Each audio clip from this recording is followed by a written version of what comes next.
오늘은 영적인 삶의 기초 15번째 시간이 되고요.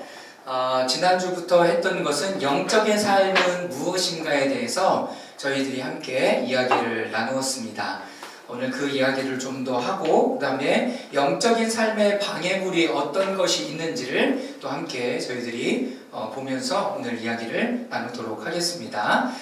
지난주 말씀을 잠깐 기억해 보면 영적인 삶은 그분의 생명이 우리 가운데 오신 거예요.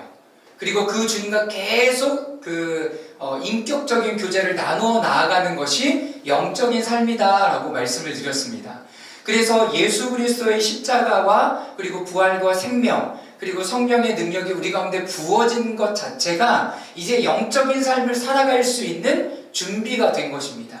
그래서 그 삶을 하나님 앞에 살아가는 그 주님과 동행하면서 사는 것이 영적인 삶인 거죠. 그래서 예수 그리스도의 십자가에서 못 박히시고 부활하신 그분의 생명이 계속해서 우리 가운데 쏟아 부어지는 삶, 이 삶을 우리가 영적인 삶이다 라고 이야기를 합니다. 우리가 지난주 봤던 그림을 잠깐 좀 볼까요? 펌프에 대한 그림을 보여드렸어요. 펌프에 대한 우리의 내면 안에 밑에 부분에 이제 물이 있는 부분이 보면 하나님의 생명이 성령이 우리 가운데 자리하셔서 거기에 생수의 강이 계속 흘러 넘치는 거예요. 그런데 우리 안에 그 삶을 살아갈 때 자꾸 이렇게 끊어진 것 같은 느낌이 들 때마다 그 성령의 기름 부으심이 펌프로 우리 가운데 부어진다는 거예요. 그러니까 펌프. 그래서 우리 안에 생명의 강이 흘러 넘칠 건데 그것이 어떻게 흘러 넘치냐면 예수 그리스도의 십자가 앞으로 나아갈 때마다 그 펌프가 작동되는 거예요. 그 펌프가 작동되고 마중물이 필요합니다. 마중물은 성령의 체험인 거예요. 여러분들이 기도하면서 하나님을 경험하고 예배드리고 찬양하면서 하나님을 경험하고 충만과 그리고 기름 부으심을 경험하는 것들은 우리 안에 그 성령의 충만함 그리고 영적인 삶을 계속 살아갈 수 있도록 마중물을 부어주시는 거예요. 그럼 그 다음엔 어떻게 해야 되죠? 펌프를 움직여야 돼요. 그래서 그 움직이는 것은 예수 그리스도의 말씀, 그분과 대화하고 마음을 나누고 함께 지속적인 관계를 계속 맺어가는 거죠. 여러분, 사단은 이걸 제일 싫어해요. 그러니까 기도하는 것까지는 남겨둬요.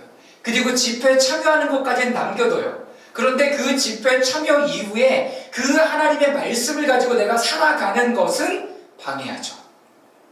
방해해요. 그래서 내가 집회만 가면 좋은데 내가 일상으로 살아가면 어려운 거예요. 그러니까 집회 가운데 은혜를 받았으면 그 은혜의 말씀들을 내 안에 새기고 그 말씀대로 살아갈 때 그것이 계속 우리 가운데 기름 부어지고 계속 펌프로 흘러나가게 되는 거죠. 자, 또 한 가지 그림이 있죠. 이 기름 부으심의 증가는 어떻게 되냐면 이 관이 점점 넓어지는 거예요. 넓어져요. 처음에는 관이 굉장히 얇습니다. 그런데 물이 흘러가면 흘러갈수록 이것은 넓어지는 거죠. 여기 보면 수원지에 박은 펌프에서 직경이 계속 넓어지고요. 더 큰 기름 부음을 받은 자의 사역을 믿음으로 취하는 거예요. 믿음으로 취해. 나도 저런 사역들을 함께 해보는 거죠. 참여하고 함께 해보면서 이것이 점점 넓어지는 거예요. 그러므로 말미암아서 더 많은 사람을 섬길 수 있고 더 큰 능력이 나타나는 거죠. 계속 이렇게 우리는 주님과 동행하면서 영적인 삶을 살아가는 것입니다. 이런 역동이 어떻게 가능한가? 성경적으로 또 신학적으로 말할 때 유일하게 생명이 펌프되어 오는 것이 십자가예요. 그러니까 여러분들이 지쳐있을 때마다 힘들어 있을 때마다 어디로 돌아가면 돼요? 십자가 앞으로 돌아가면 돼요. 예수 그리스도의 십자가, 예수 그리스도의 그 열린 옆구리에서 물과 피가 쏟아져 흘러나와요. 그러므로 말미암아서 우리는 거기 안에서 계속 생명을 받아서 누릴 수 있게 되는 거죠. 그래서 영적으로 무기력할 때는 예수 그리스도의 십자가 앞으로 나아가고 그리고 그 십자가는 우리를 다시 강건케 하고 새롭게 하시는 거죠. 자, 그리고 여기에 영적인 역할을 초대교회에서는 대부분 경험과 체험으로 알았습니다. 우리는 지금 뭘로 알아요? 이성적으로 알죠. 가르침으로 받아요.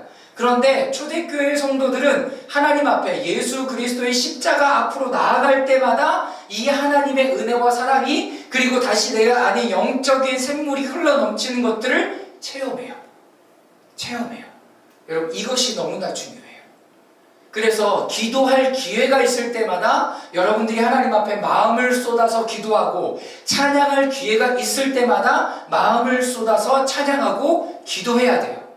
그리고 여러분들의 일상 안에서 내가 가라앉은 것 같고 디프레스 된 것 같을 때마다 예수 그리스도의 십자가 앞으로 나아갔을 때 다시 회복되는 은혜들을 경험하는 경험들이 너무나 중요한 거예요. 근데 이분들은 또 어떻게 했냐면, 어떻게 하나님의 말씀을 대했냐면 연인을 대하듯이 하나님의 말씀을 대했어요. 그리고 그분과 대화하는 시간들을 가졌어요. 대화하는 시간들을 가졌어요. 우리가 하나님과 대화하는 것도 우리가 기도한다고 얘기하지만 이 기도는 뭐로 다 이어져야 되냐면 인격적인 대화로 이어져 가야 돼요. 하나님, 저는 이 마음이 지금 왜 어렵죠? 왜 힘들죠? 그럴 때마다 하나님이 나에게 말씀하시는 것은 무엇인지, 그 마음을 들었을 때 내가 또 어떻게 반응하는 건지 계속 이런 과정들을 겪어가는 거죠. 근데 이거는 말씀을 묵상할 때도 마찬가지예요. 여러분들이 큐티를 하거나 말씀을 읽을 때, 또 우리가 스크루테이프의 편지를 볼 때도 마찬가지고, 그 안에서 나에게 말을 걸어오고 머물러지는 것 가운데 하나님, 제 상황이 지금 이러네요. 하나님, 더 어떻게 하나님 앞에 나아갈 수 있을까요? 하나님, 제가 이런 부분에 멈춰있네요. 얘기를 하면서 계속 대화하는 시간들을 가져야 돼요. 우리가 주일날 말씀을 들을 때도 마찬가지. 하나님이 나에게 말씀을, 이런 말씀에 감동을 주셨으면 여러분 최소한 그 말씀을 가지고 잠깐 1, 2분이라도 제가 시간을 들을 때 하나님 앞에 머물러서 그 말씀을 가지고 주님 앞에 나가서, 하나님, 내가 오늘 이 말씀에 머물러집니다. 하나님, 뭘 말씀하시고 싶으신 거예요? 계속 이렇게 하나님과 대화하면서 가는 연습들을 여러분 하십시오. 그래서 여러분들이 마음이 어려울 때마다, 이상한 감정이 들 때마다, 내가 좋을 때는 하나님을 찬양하지만 내가 어려울 때는 그 마음을 가지고 주님 앞에 나가는 연습, 여러분 이런 과정들을 초대교회 성도들은 끊임없이 한 거죠. 그리고 그들은 그런 은혜들을 경험한 것을 나눌 때 이건 간증이란 말이 없었죠, 그 사람들은. 그래서 하나님, 내가 이럴 때 이렇게 나아갔더니 이런 은혜를 주셨어, 이런 부분들을 나누고 있었던 거죠. 그러니까 이 어떤 하나님의 일하심이 지적으로 가르쳐서가 아니라 체험되고 하나님의 사랑을 경험하니까 그 사랑을 나눌 때 더 커지고 상대방이 그 사랑을 경험하는 일들이 계속 초대교회 가운데 있었던 거죠. 사랑하는 여러분, 오늘 이 메시지는 굉장히 중요한 메시지가 됩니다. 지금 이 세대는 논리적인 것이 필요하고 감정에 호소하거나 이성적으로 가르침을 받거나 이런 것들을 좋아해요. 그런데 거기에만 머물러 있으면 내가 굉장히 드라이해져요. 그런데 대화를 하기 시작하면 그 안에서 나에게 주시는 그 하나님의 말씀과 사랑과 이 은혜들이 계속 넘쳐나기 시작해요. 우리가 훈련해야 되는 부분들이 이 부분이에요. 마음이 어려울 때마다, 말씀을 대할 때마다, 또 그렇게 나아갈 때마다 여러분, 그런 은혜가 여러분 모두 가운데 있기를 주님의 이름으로 축원합니다. 그래서 주님 앞에 물어보세요. 제가 양재에서 차세대 아이들하고 큐티 모임할 때 질문하는 걸 해봤어요.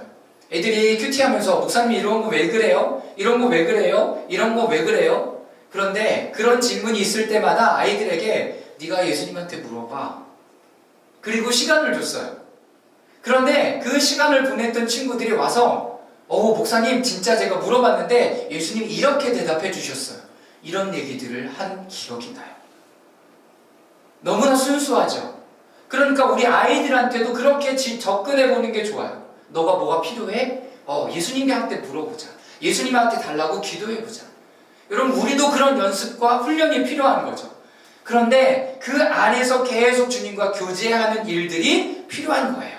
자, 이런 부분들을 계속 우리가 훈련해야 되는 거고, 영적인 생명이 내 안에, 우리 안에 끊임없이 흘러 넘치게 하기 위해서는 우리는 예수 그리스도의 십자가 앞으로 나아간다. 그리고 그 생명 안에서 사랑과 친밀함을 경험한다. 이것이 영적인 삶이 되는 겁니다. 이것이 영적인 삶이에요. 이것이 영적인 삶. 제가 기도했어요. 제가 큐티했잖아요. 아울리치 갔다 왔잖아요. 제가 예배드렸잖아요. 찬양했잖아요. 여기에 머무르는 것이 아니라 이제는 하나님과의 인격적인 대화, 그분에게 묻고 그분의 이야기를 듣고 나도 대답하고 계속 대화하면서 나아가는 여러분 될 수 있기를 바랍니다. 자, 영적인 삶의 방해물. 오늘 함께 나누는 부분들이죠. 영적인 삶의 방해물은 뭐가 있을까? 자, 오늘 이 부분들을 함께 보도록 하겠습니다. 자, 영적인 삶의 방해물들. 우리를 하나님과 분리시키는 것은 무엇인가? 특별히 미디어의 홍수 속에서 혼란이 가득하고 불쌍하고 빈곤한 세대들 가운데 두 단어에 주목해야 합니다. 그 단어는 무엇인가 하면 정결과 목적입니다. 정결과 목적. 자, 이것은 규칙이에요. 지난주에 두 단어는 무엇이었냐면 펌프와 파이프였어요. 그래서 우리 안에 펌프되어 오는데 그냥 펌프되어 오는 것이 아니라 파이프가 잘 박혀져 있어야 된다라는 이야기를 했고, 오늘은 정결과 목적이에요. 이것은 규칙인데 영적인 삶은 단순하고 직접적입니다. 우리의 삶에 불순한 것, 부정적인 것들이 들어오면 성령님은 떠나시죠. 그래서 알티 켄달 목사님이란 분은요, 성령의 소멸에 관해서 이야기할 때 성령님은요, 비둘기로 상징되잖아요. 그런데 비둘기가 두 종류가 있대요. 첫 번째는 우리가 일반적으로 보는 닭둘기라고 얘기하는 도시만의 비둘기. 얘네는 집비둘기죠.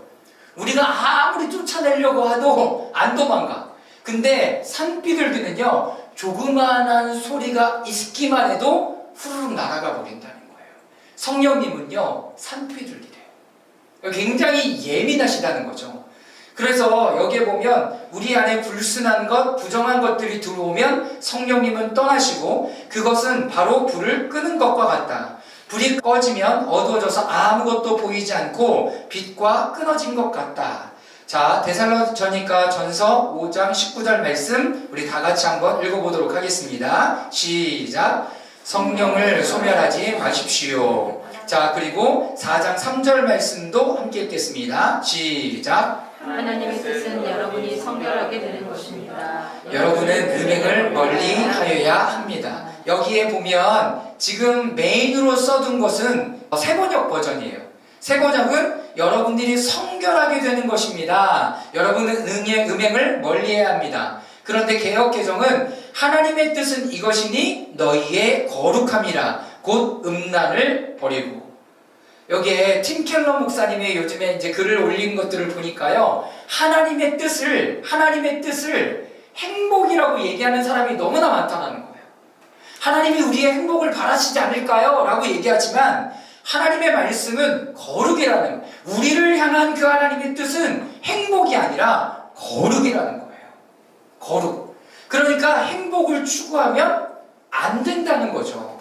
우리의 말씀 안에서 우리의 주는 하나님의 뜻은 거룩함을 추구하라는 거예요. 거룩함을 따라가라는 거예요. 그러니까 여기에 곧 음행을 멀리해야 된다라고 얘기해요.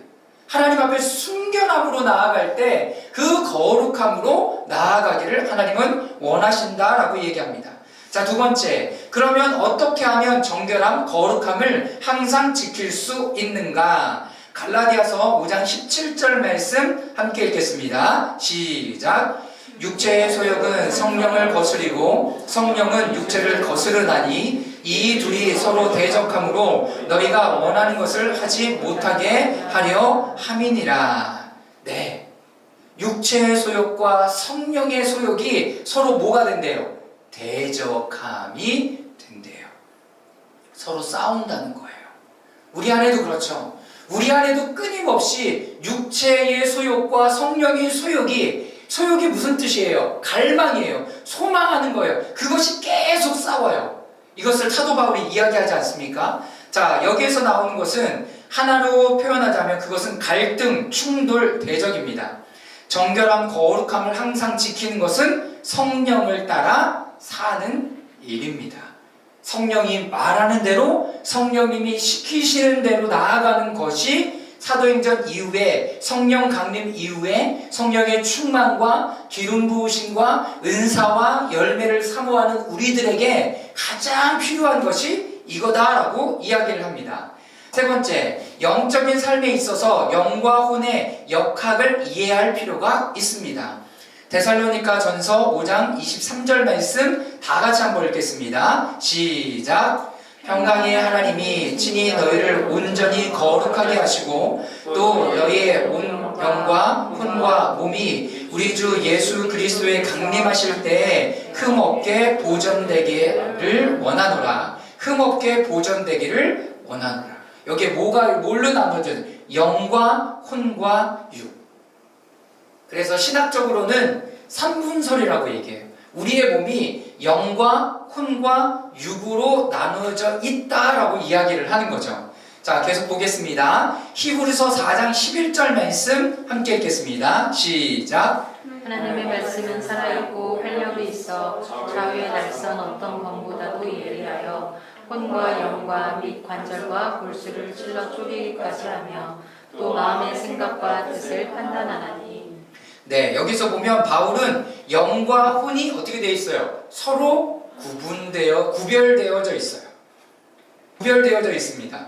이 둘을 분리하는 작업이 필요하다고 얘기하죠. 그리고 하나님의 말씀이 그 분리하는 작업에 도움이 된다고 말합니다.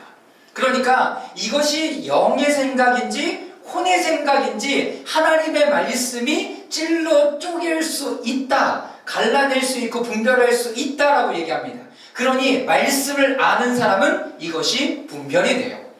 하나님이 이것이 하나님의 뜻입니까? 이것이 누구의 뜻입니까? 이렇게 물어볼 필요가 없이요, 우리가 묵상하고 있는 그 순서에 따라서 묵상할 때, 우리가 영적 독서, 고전 독서를 할 때 하나님이 그 부분을 통해서 나에게 알려주시는 거예요. 그래서 성경을 읽는 것만큼 고전 독서를 함께, 이것을 영적 독서라고 얘기하는데 그것을 함께 하는 것이 중요해요. 하나님의 말씀 안에서 빈 공간을 이 영적인 독서, 고전 독서가 채워주기 때문에 그렇습니다. 그래서 함께 책을 보면서 끊임없이 영적인 책들을, 이런 오래 살아남은 책들을 보면서 우리가 기도를 어떻게 해야 될지, 하나님의 마음을 어떻게 가져가야 될지, 사단이 어떻게 공격해 오는지, 이런 부분들을 끊임없이 확인하고 알아갈 수 있게 되는 거죠. 하나님의 말씀 마태복음 22장 37절에도 이렇게 기록하고 있습니다. 한번 또 읽어보겠습니다. 22장 37절입니다. 시작.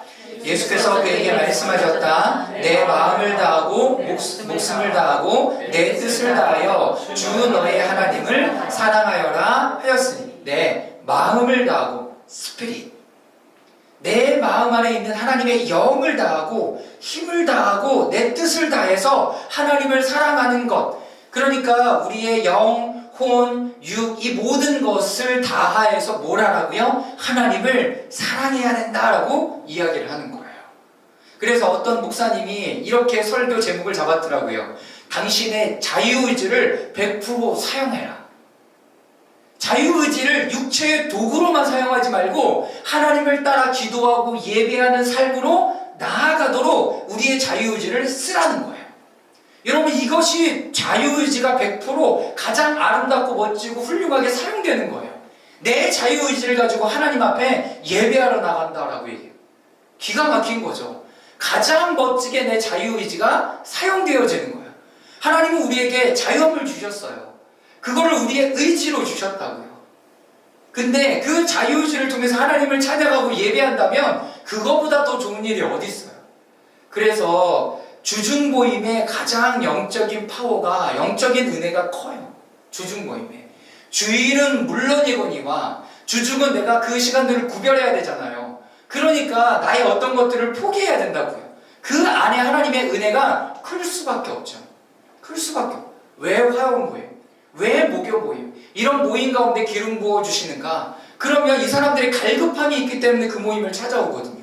그러면 시작할 때부터 하나님의 은혜가 부어지기 시작하는 거예요. 할렐루야. 여러분, 이런 모임들을 여러분 사모하시기를 바랍니다. 예수님도 영과 혼과 몸을 다하여 주님을 사랑해야 된다고 말씀하셨습니다. 근데 문제는 뭐예요? 타락 후에 영과 혼과 육이 분리가 생겼다는 것을 아셨습니다. 때로는 우리가 이런 문제를 다음과 같이 표현할 때가 있습니다. 내가 이중인격을 가진 것 같은 거. 나 이거 정말로 하고 싶은데 또 한쪽으로는 이것도 너무나 하고 싶어. 내가 오늘 예배에 가고 싶고 기도하고 싶고 기도해야 된다는 거 너무나 잘 알고 있는데 내 육체로는 그거 말고 참 이거 좀 하고 해보자. 이게 지금 스크루테이프의 편지에 계속 나오고 있잖아요. 내가 이 부분 조금 더 고민하고 이 부분 조금 기도하러 갔으면 좋겠는데 라고 얘기하면 야 이거 조금만 이따 해 밥 먹고 좀 쉬었다가 리프레시 좀 하고 야 그래도 충분해 라고 우리 안에 계속 속삭여대는 메시지들이 있는 거죠. 여러분 이거는 사도 바울도 경험했던 일이에요. 로마서 7장 27절입니다. 함께 읽겠습니다. 시작. 우리 주 예수 그리스도를 통하여 나를 건져주신 하나님께 감사드립니다. 그러니 나 자신은 마음으로는 하나님의 법을 섬기고 육신으로는 죄의 법을 섬기고 있습니다.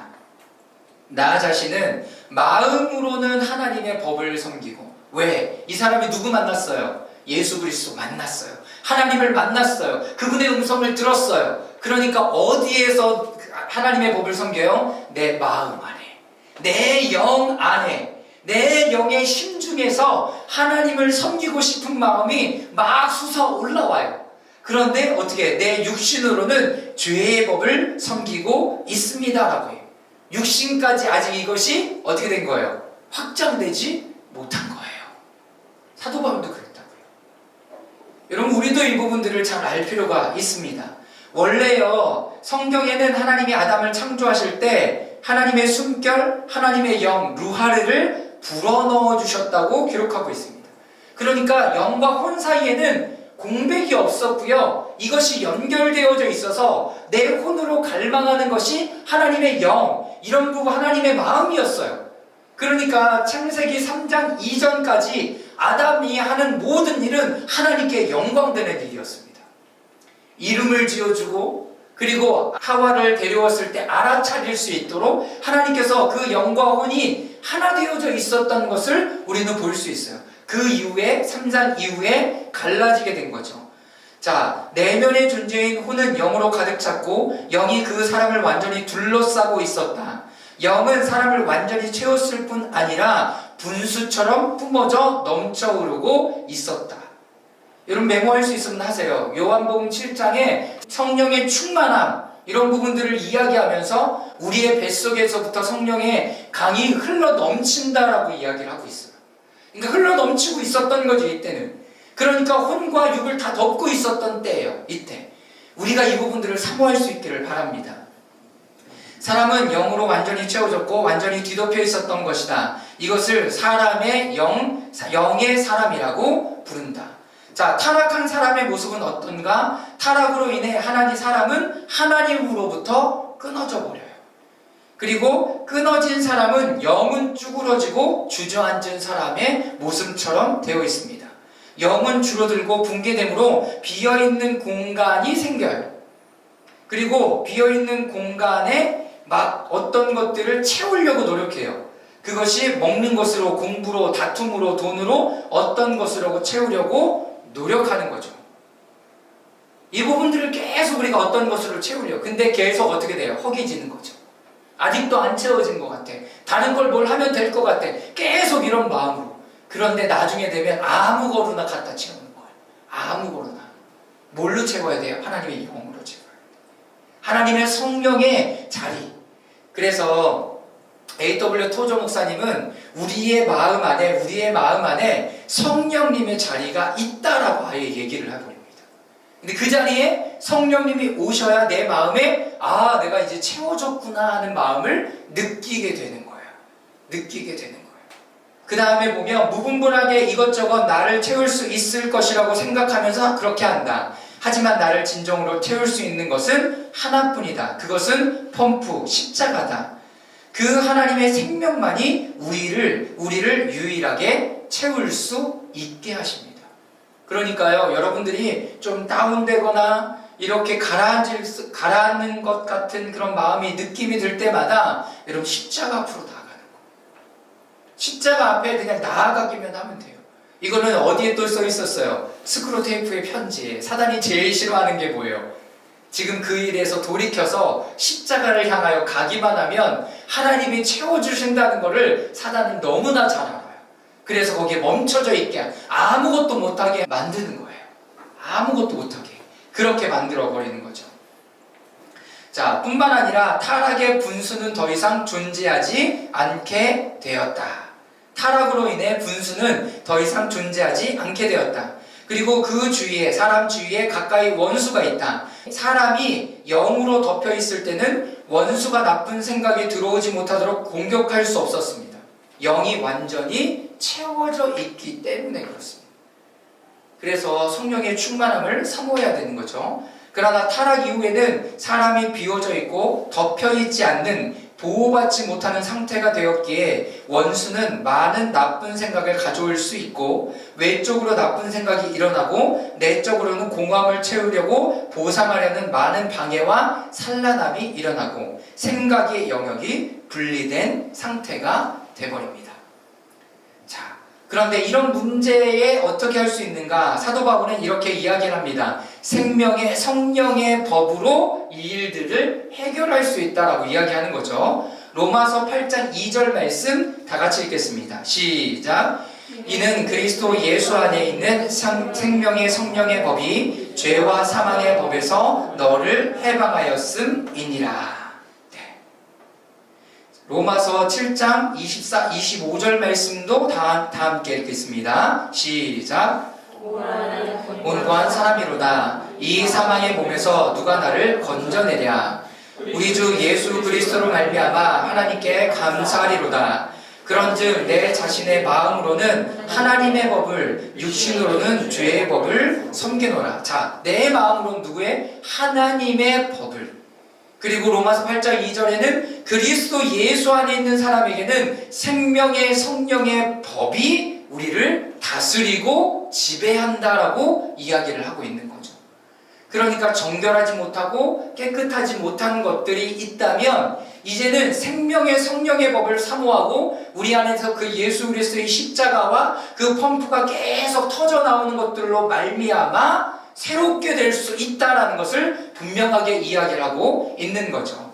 자, 바울은 죄와 사망의 상태에 대해 말하면서 이 상황에 생명의 성령이 필요하다고 말하고 있습니다. 또 다른 서신서에는 구원의 투구가 필요하다고 이야기합니다. 이것이 에베소서 6장의 전신갑주 이야기하는 거죠. 구원의 투구가 필요해요. 구원의 투구. 그런데 이 구원의 투구는 우리의 생각을 보호하는 겁니다. 생각을 보호하는 거예요. 나의 생각은 엎어져서 보호받아야 한다. 나의 노출된 생각은 하나님의 임재로 컨트롤되어야 하고 나의 정결과 순결함을 지키기 위함이다.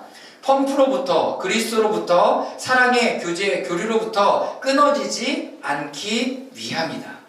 그래서 우리의 생각으로가 아니라 하나님의 생명의 법으로 계속 하나님의 말씀으로 움직여져야 되는 거죠. 갈라디아서 4장 19절 말씀 우리 다 같이 또 읽어보도록 하겠습니다. 시작. 나의 자녀들아 너희 속에 그리스도의 형상을 이루기까지 다시 너희를 위하여 해산하는 수고를 하노니. 네. 사도 바울은요 끊임없이 우리를 위해서 해산하는 수고를 하고 있다라는 거죠. 사도 바울뿐만 아니라 예수 그리스도도 우리를 포기하지 않으시죠. 우리가 하나님의 자녀로, 우리가 하나님의 사람으로 끝없이 끝까지 자라갈 수 있도록 우리를 인도해 가신다는 것을 여러분 잊지 마시길 바랍니다. 자, 이제 그리스도가 우리 영 안에 들어오시면 우리는 성경 공부를 통해 지식이 늘어나게 된다.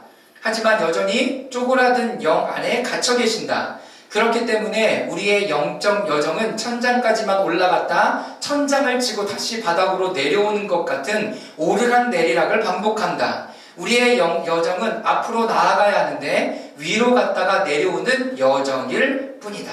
이 여정은 짧고 쉽다. 하지만 사실 끔찍한 것이다. 이 여정의 결과는 실패이기 때문입니다. 여러분 이 얘기 어디서 들어본 것 같아요? 네, 스크루테이프의 편지 어제 읽었던 부분에 동일하게 있는 말씀이에요. 우리가 영적으로 오르락내리락 하는 거예요. 그런데 아래 골짜기로 갔을 때는 우리가 아무것도 못하는 거죠. 근데 사단은 거기에 머물게 만들어요. 머물게 만든다. 근데 사단은 뭐도 알아요. 우리가 막 너무나 좋았을 때 기쁨을 너무나 또 경계하는 모습도 가져가요. 이거는 이 기쁨은 누가 주신 거예요? 하나님이 주신 기쁨이잖아요. 그러니까 그것을 자기들이 어떻게 할 수 없다는 것도 알아요. 그런데 아래로 내려갔을 때는 어디에 빠지게 합니까? 술, 마약, 섹스 이런 거에 빠지게 만들어요. 그리고 그 욕망을 추구하게 해요. 그러니까 내가 어떤 그런 게임이나 그런 부분에 지금 너무나 갈망하고 있다라고 얘기하면 아, 내가 지금 아래로 내려가 있는 컨디션이구나. 여러분, 요걸 알아야 돼요. 그래서 스쿨 오브 테이프의 편지에 보면 그 안에서 이제 몇 가지를 얘기하죠. 이렇게 이렇게 골짜기로 내려가 있을 때 비관하는 사람이 있죠. 이 사람들에게는 뭘 하지 못하도록 해요? 경험을 많이 한 사람들을 접촉하지 못하게 한대요. 제가 어떻게 해야 돼요? 이런 것도 묻지 않는다는 거죠. 이런 것도 묻지 못하게 한다는 거죠. 비관적인 사람들. 근데 낙관적인 사람은 이런 낮은 이렇게 골짜기로 내려갔을 때 어떻게 해야 돼요? 어떻게 하든가요, 이 사람들? 아이, 괜찮아. 나 금방 지나갈 거야. 라고 생각하게 만든다는 거예요. 끊임없이. 이거 가벼운 거야. 누구나 다 그런 거야. 이거 영적인 과정이지. 이 시간만 지나면 나는 괜찮을 거야. 근데 오늘 텍스트에는 뭐라고 얘기합니까? 이런 것들이 오르락내리락 하면서 이 패턴이 짧아지는 거야. 영적으로 성장하고 있다는 것은 이 패턴이 짧은 게 아니라요, 늘어나고 있는, 이렇게 길게 늘어나야 되는 거. 그러면서 어떻게 계속 하나님의 형상을 닮아가는 모습으로 가져야 되는 거죠. 또 한 가지 경우가 있죠. 정면 공격해요. 정면 공격하면서 야, 이 골짜기로 너 빠졌어. 너 이제 끝이야. 사단이 이렇게 다가온다는 거예요. 여러분, 그럴 때마다 우리가 깨어 있어야 되고 이것이 영적 전쟁인 것을 잊지 말아야 되고 생명의 펌프, 그리고 그 십자가와 그 생명의 보혈 앞에 계속 나아가야 되는 것을 여러분 잊지 마시기를 바랍니다. 하나님의 영, 오르락내리락 하는 것뿐만 아니라 이 여정 안에서 앞으로 가는 시간들을 계속 가져야 돼요. 하나님의 형상을 닮아가는 일들이 있어야 되죠. 자, 네 번째 중요한 부분입니다. 한 사람이 구원의 역학을 이해했을 때 자신이 믿음의 전쟁 가운데 있다는 것을 알게 됩니다. 아, 내가 지금 혼으로 타락했구나. 육에 머물러져 있구나. 여러분, 이것을 어떻게 알아차리는 거예요. 이것을 알아차리고 영적 전쟁이 있다는 걸 알고 예수 그리스도의 십자가 앞으로 달려가야 되는 거죠. 그리고 가장 중요한 포인트는 내 안에 있는 영과 혼의 장벽이 무너져 그리스도께서 영으로부터 나오고 그래서 나의 속사람을 채우는 것이다. 이것이 성령의 내려앉으심, 성령의 충만이 됩니다. 그래서 성령의 충만, 기름 부으심 얘기했을 때 우리 안에 생명이 우리의 영과 혼과 육에 충만하게 넘쳐나도록 계속 우리가 그 성령의 기름 부으심과 충만을 사모해야 되는 거죠. 자, 그 모습은 처음보다 훨씬 더 영광스러운 모습이 된다. 왜냐하면 이제 단지 하나님의 생기만이 내 안에 있는 것이 아니라 그리스도께서 직접 내 안에 형성되시는 것이기 때문이다. 그분이 인격으로 내 안에 계시게 되는 것이다. 그렇기 때문에 바울은 그런즉 이제는 내가 사는 것이 아니요 오직 내 안에 그리스도께서 사시는 것이라고 말했다. 그리고 그리스도께서 내 안에 사실 때 내 안에 목적을 드러내십니다. 여기서 중요한 건 뭐냐면 그 생명의 영이 우리 안에, 우리의 영 안에 자리 잡으시면 그분이 이제 우리 안에서 형성되시기 시작해요. 계속 형성되실 거예요. 그래서 사도 바울이 이야기했던 것처럼 이제는 내가 사는 것이 아니라 오직 예수 내 안에 그리스도께서 사신다라는 말씀들을 계속 끊임없이 나누며 나아가는 거예요. 그리고 그분이 나타내도록 살아가는 거죠. 그러면서 뭐가 돼요? 우리 삶의 목적, 부르심을 깨닫게 되는 거죠. 요한복음 18장 37절 말씀 또 함께 읽겠습니다. 시작. 빌라도가 이르되 그러면 내가 왕이 아니냐? 예수께서 대답하시되 내 말과 같이 내가 왕이니라. 내가 이를 위하여 태어났으며 이를 위하여 세상에 왔나니 곧 진리에 대하여 증언하려 함이라. 무릇 진리에 속한 자는 내 음성을 듣느니라 하신대. 자, 이렇게 된 사람이 깨닫는 것이 뭐냐면 나를 부르신 하나님의 목적과 사명을 깨달아요. 아, 하나님이 이 일 때문에 나를 여기에 부르셨구나. 이런 것들을 알아가기 시작하는 거죠. 자, 주님이 내 안에 성육신 하신다면 내 앞에 이렇게 말씀하신다. 너는 이 세상의 목적을 위해서 태어났다. 하나님이 우리를 구원하신, 그 구원하시고 부르실 때는 반드시 분명한 목적과 사명이 있다라는 거예요. 그리고 우리가 하나님 앞에 거할 때마다, 그리고 그분과 함께 일할 때마다 이 목적과 사명은 분명해지고 깨달아지고 더욱더 새로워짐으로 충만함으로 하나님 앞에 나아갈 수 있게 되는 것입니다. 자, 나는 목적이 있기 때문에 이 땅에, 이 세상 가운데 있는 것이다. 나는 하늘에서 이 땅에 하나님으로부터 보내심을 받은 자다. 나는 목적을 갖고 하늘에서 이 땅에 파송된 선교사이고 메신저이고 나그네다. 나의 사명은 하나님의 백성들에게 천국이 우리 앞에 있다는 것과 우리가 하늘에 속한 존재가 되어야 한다는 것을 알려주는 것이다. 우리가 땅에 속한 자가 되든지 하늘에 속한 자가 되든지 둘 중에 하나라는 것을 알려주어야 한다. 바울이 이야기한 것 같이 우리는 하나님 나라의 대사입니다. 네, 정리를 좀 해보면 영적인 삶의 방해물은 뭐예요? 우리 안에 정결하지 못한 부분들과 분명한 목적들을 잃어버린 거예요. 우리 안에 거룩함을 하나님은 원하신다. 우리의 혼과 영과 육이 하나님 안에 하나 되어 나아갈 수 있도록 하나님을 사랑하는 것, 이 부분들을 말씀하시고 하나님의 생명을 우리 가운데, 우리의 영 가운데 부어주시고 혼과 육까지 확장되어져 갈 수 있도록, 우리가 바닥을 쳤을 때, 우리가 영적으로 골짜기로 내려갔을 때 예수 그리스도의 그 십자가와 그리고 부활과 그리고 보혈의 능력으로 주님 앞에 나아갈 때 우리가 다시 한번 회복될 수 있다. 그 생명의 능력을 계속 경험할 수 있다라는 부분들, 그리고 이렇게 경험된 사람들에게 하나님의 그 목적을 분명하게 계속 알려주신다는 것이 오늘의 나눔이 됩니다. 우리 잠시 또 하나님 앞에 머물며 기도하기를 원합니다.